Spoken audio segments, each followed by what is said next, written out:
Hello, I'm Janice and I hope you're all doing well.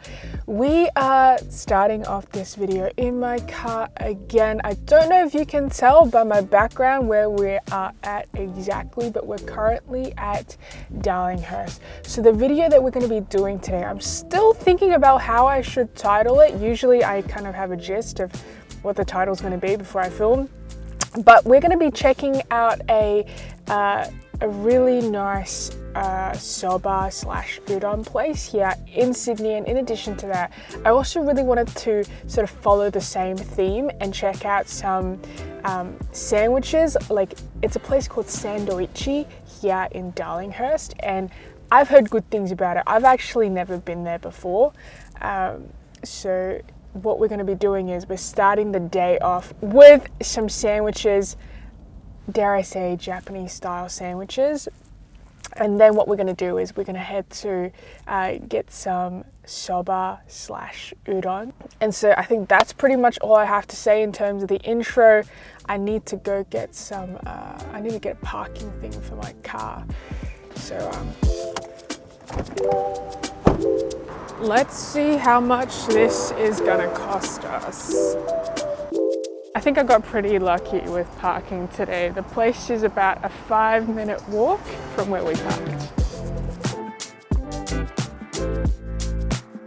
Okay, I've just arrived at Sandoitchi here in Darlinghurst. It's right on Oxford Street. And what I've ordered is I've ordered 2 different sandwiches. I've ordered a pork katsu sandwich and also a prawn katsu. I didn't order a coffee today because I think I'll order it to go. I've already had a coffee today, but we'll see. This is a really sort of small sort of cafe on the corner of the street. They do have a lot of people come here for takeaway, whether it be juices or sandwiches or coffees, etc.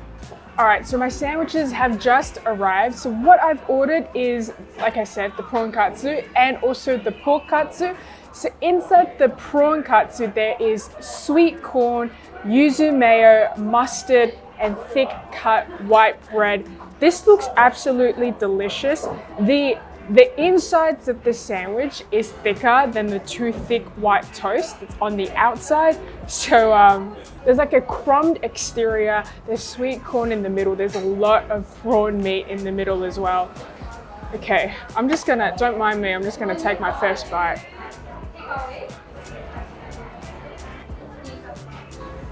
This is really good. There is a lot of prawns on the inside. Like when I was eating it, I can feel an entire prawn just in my mouth. It's very, very fresh as well. It's a very bouncy prawn. I don't know how else to describe it. And the exterior, it's still very, very like crispy and crunchy. It's really good. The yuzu mayo, I can't really taste it yet. Let me give it another bite.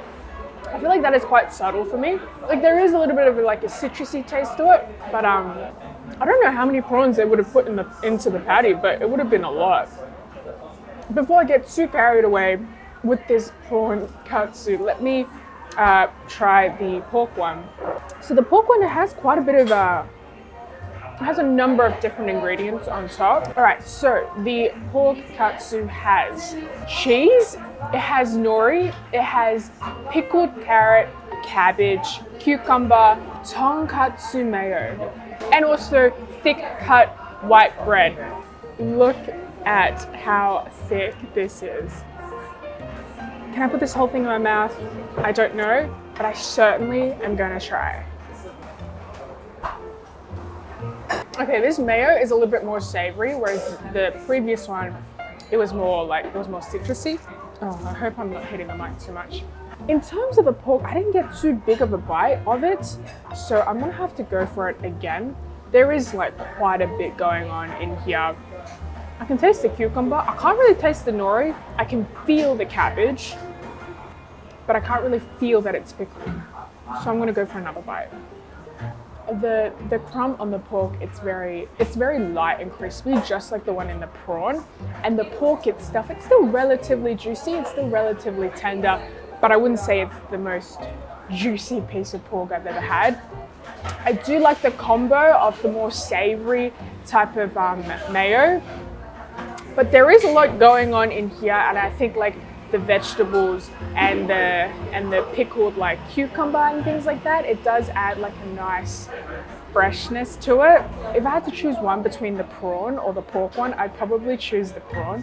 The prawn one is amazing. There's so many like whole pieces of prawns that they've packed into the patty, and it's still so crispy, but it's not like oily. Do you know what I mean? And I'm a fan of yuzu, so the yuzu mayo was a nice addition to it all.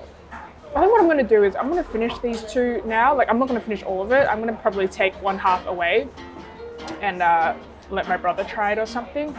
But let me finish this off, and then we'll head to our next location that I've scheduled for this video. All right, that was a very enjoyable breakfast slash brunch. We're going to call it breakfast because we're now headed to this other place that I really want to show you for some soba slash udon. Oxford Street is usually a lot more alive at night. Right now it's 11:30 a.m. which is why it's very quiet. Usually it's not like this when you come here at like 11:30 at night. We are now going to be headed to this place called Jugemu Shimbashi. It's in Neutral Bay, and it is about a 15-minute drive from where we are at right now. I can't wait to show you the variety of food that they have. It's all very, very delicious. So let's get driving. I'll shut up and we'll just get there. All right, ladies and gentlemen, boys and girls, we have just arrived here. I think we are about a 2-minute walk from where we're at. All right, I have just arrived at Jugemu Shimbashi, and I've ordered 2 different things. So I asked, like, what are some of the things that I absolutely have to order when I come here? And she was like, you should get the soba, which is what I got. I got the soba with tempura, and I also got an okonomiyaki, which is their Jugemu Special. So it has like pork, prawns, calamari, scallops, shallots. So it's like a seafood and pork belly special.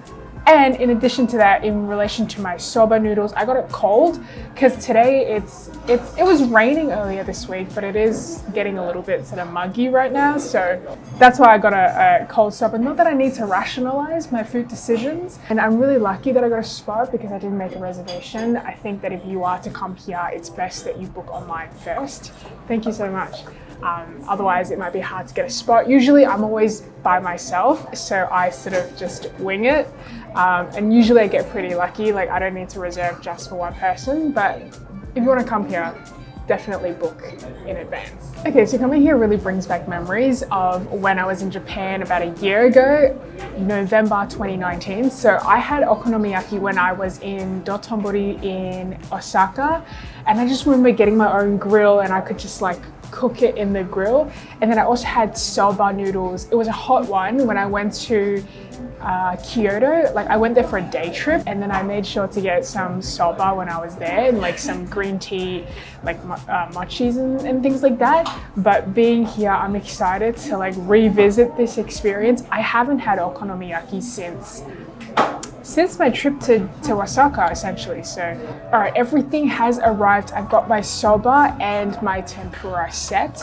It comes with a cold dipping sauce, and on the side it also has some spring onions and a bit of wasabi, which I'll add to the sauce in just a little bit. We've also got our okonomiyaki. We've got 2 pretty big prawns on top, and we've got some scallops as well. And then I can see a bit of calamari sticking out, but it's got so many.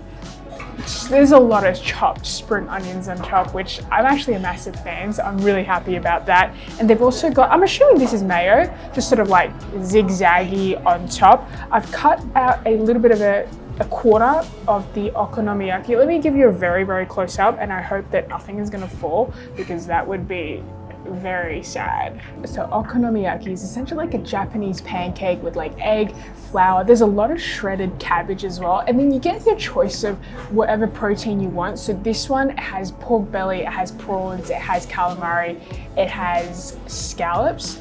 And it's layered quite nicely. So firstly, let's just give this very beautiful piece of scallop a go. This is good.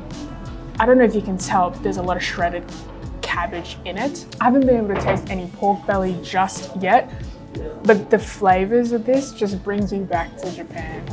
We've got a bit of a crunch on the top and the bottom because it's been on the grill, and it's quite savory as well. They've got that savory sauce in addition to the mayo, which is like a combination of savory and creamy. And then the pancake itself, it's quite soft. And once you bite into it, you can sort of taste all the layers of cabbage, and then you've got the flour and the egg. Sorry to quickly interrupt. I'm having my okonomiyaki right now for dinner. It's actually 7:30 right now. And I just want to say that the pork belly, like they have thick slices of pork belly on top, like as the very first layer. I don't think I mentioned it during my review this afternoon, but I just wanted to jump back in and tell you that there is a layer of pork belly that's right on top. It's everything I want in okonomiyaki. The taste is delicious. The texture is exactly how I like it. It has pork belly, it has seafood, and they peel your prawns for you. All right, let's move on to the soba. Okay, this is the soba. I've just dipped it in some of the dipping sauce. It's a cold one. I've added wasabi and also spring onions to it. So these soba noodles are made fresh every day. Chewy, it's got the perfect texture, and when you combine it with the dipping sauce, I added a bit of wasabi, and usually I don't eat too much wasabi. This is perfect. This is a perfect summer noodle, especially when like it's really, really hot. You know how it gets in summer in Australia, like mid 40s. Now, in terms of the tempura set, we have 2 asparaguses, 1 prawn, I'm assuming a sweet potato or carrot, and then we've also got eggplant. So I think what I'm going to start with is I'm going to start with the prawn. Prawn is always my favorite. The batter is light, it's crispy, it doesn't feel too oily, like it doesn't clog up your mouth, if that makes sense. That was very, very enjoyable. Now I chase it up with some buckwheat noodles. This is just 1 portion of buckwheat noodles. I can probably eat 2, to be honest. I should stop eating that much though. After Christmas. Yeah, these soba noodles are really good. I really rate them. I'm sitting right by the door, so I see when people come in, and then you really have to make a reservation. If you don't make a reservation, it's really hard to get a table. So if you are not going to be dining by yourself, okay, here is the asparagus. It's not bad. It's not bad at all. All right, now with the eggplant, look at this. I know it's eggplant because it's purple at the back, but if it weren't for the skin, I would not know what this is. I would think it's tempura potato. Okay, this is really, really good. The eggplant is very soft inside, exactly how you would want eggplant to be. And it's not too oily. Outside, it's so crispy. If I have some like miso sauce, you know the miso nasu, and just dip this in as well, that would be like even more perfect.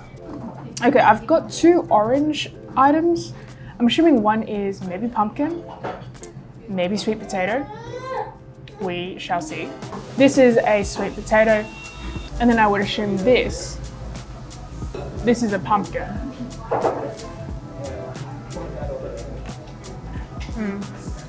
Okay, what I love about each of the items in the tempura set is that they are all very fresh.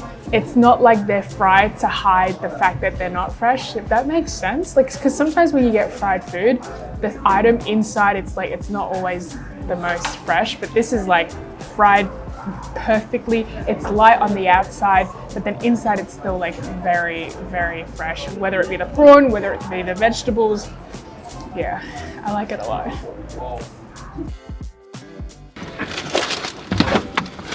Okay. I am about to end the vlog. I just wanted to show you. I picked up this gin on the way back here. I just saw this. I've been really into gins lately. I've got another one. It's called Roku. And it's in a hexagon shape, and it's like a Japanese gin as well. I'll let you know how it goes. I'll post on my Insta story to talk about how delicious it is or how not delicious it is. But yeah, if you want to know the verdict on these, make sure you follow me on my Instagram. I'll put it somewhere here. And that is pretty much it for this video. Thank you so much for joining me on my food adventures again. If you like this video, don't forget to give it a thumbs up, subscribe if you haven't already. I post new videos every week. Check them out if you have time. Have an amazing rest of the week, and I will see you in my next video. Bye!